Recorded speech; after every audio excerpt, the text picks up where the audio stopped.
Hi, and welcome to this AI and C# video on the Microsoft Agent framework.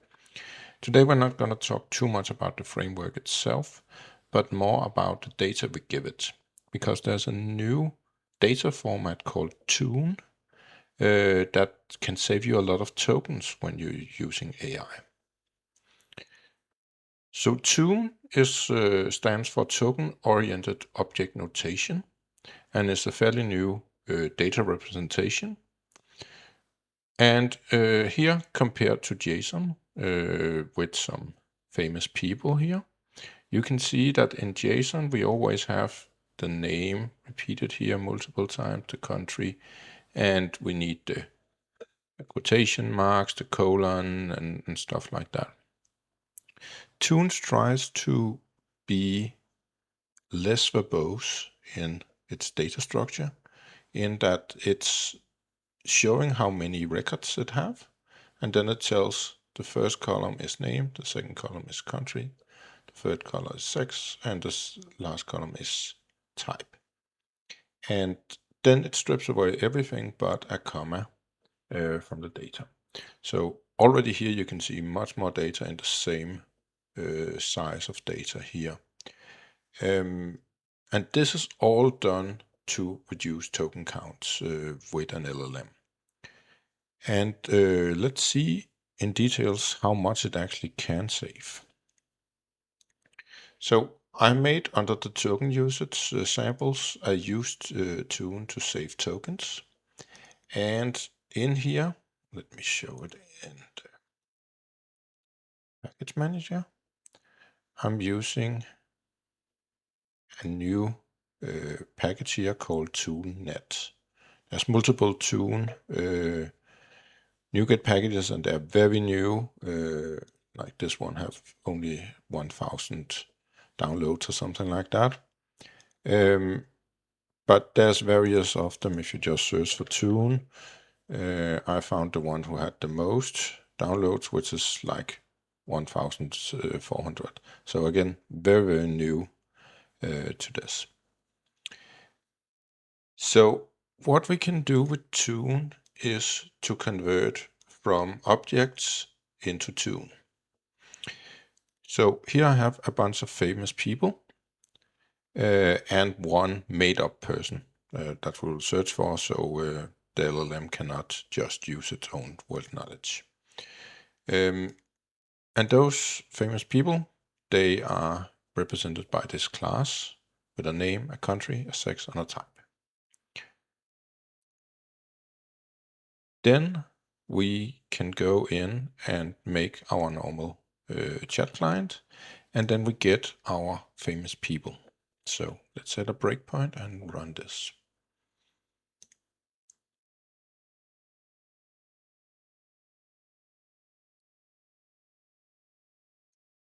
And this over so we can have them side by side. So I'm just reading the list of famous people, and there's 98 of them. And then I give the instructions that it needs to answer a question about famous people and should always use the tool it's given. And then I'm asking tell me about Hula Johnson, which is just a made-up name I found. So among all the other famous people, I've just put this person in, and he's an AI expert. So the first agent I will give a JSON tool. So get famous people using JSON, which is just giving back the list of these people. I'm just taking out the JSON as well in order for us to see what exactly we're sending, because the return type of this tool is just a list of famous people, but behind the scenes, Agent Framework will turn that into JSON. And the second one, I will give a Toon tool. And the only difference I do is I take the list and I encode it into Toon. And then I put in here that just to show you that we can decode it again, but we're not really using it. We're just sending back a string of the Toon data. But else the two agents are exactly the same.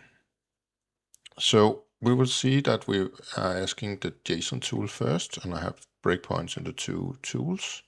So I'll just press F5, and we see that we hit our tool, and we can see the JSON here. So this is what we actually get back from the tool that is given back to the LLM.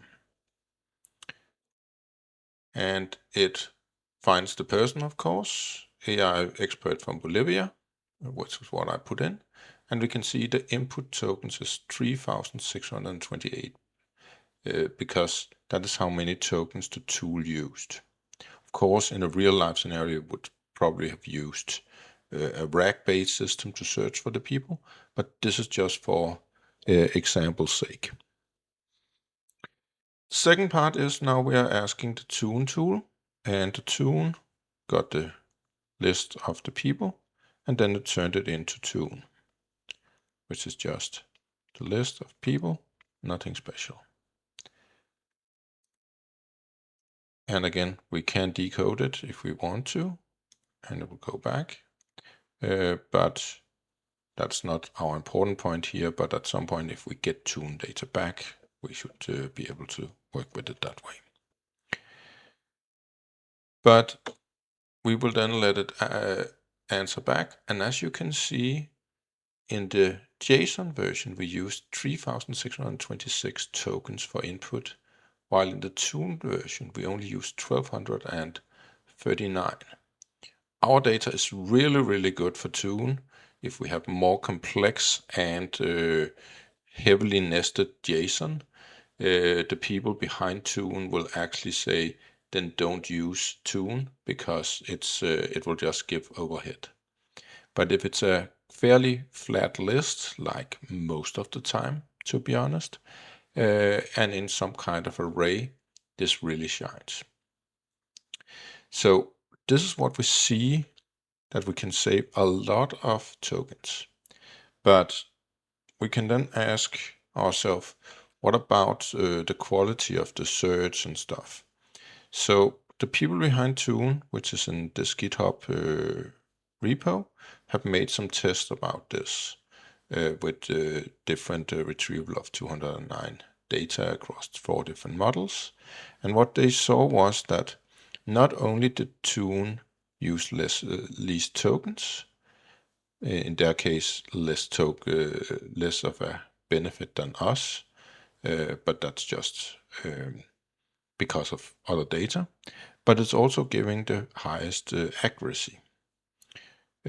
So essentially, AI is actually good at Tune, and Tune is even new. So if this becomes a standard to do, then they might become even better at reading the Tune structure, so it can become even better. But as it says down here, Tune achieved 75% accuracy versus 69.7 in this case. They use some very, very small models, but using 40% fewer tokens compared to the JSON down here. So back in the day, we switched from XML to JSON, then someone switched to YAML, and now we are even switching to Tune because it's a really good format for an AI. And for that reason, I think I will begin to use this in data-heavy scenarios across my tools, because it's so easy to work with. It's just take your data just before you give it to the LLM, turn it into another format, and then it gives the same answer or better even. So that is everything. Tune seems like a really, really cool thing. And let's hope it gets even more traction, so it becomes perhaps even the default of tool calls, or at least we can give it as an option when we make a tool if it should use one of the others, so we don't even need to care about it. But with that, see you in the next one.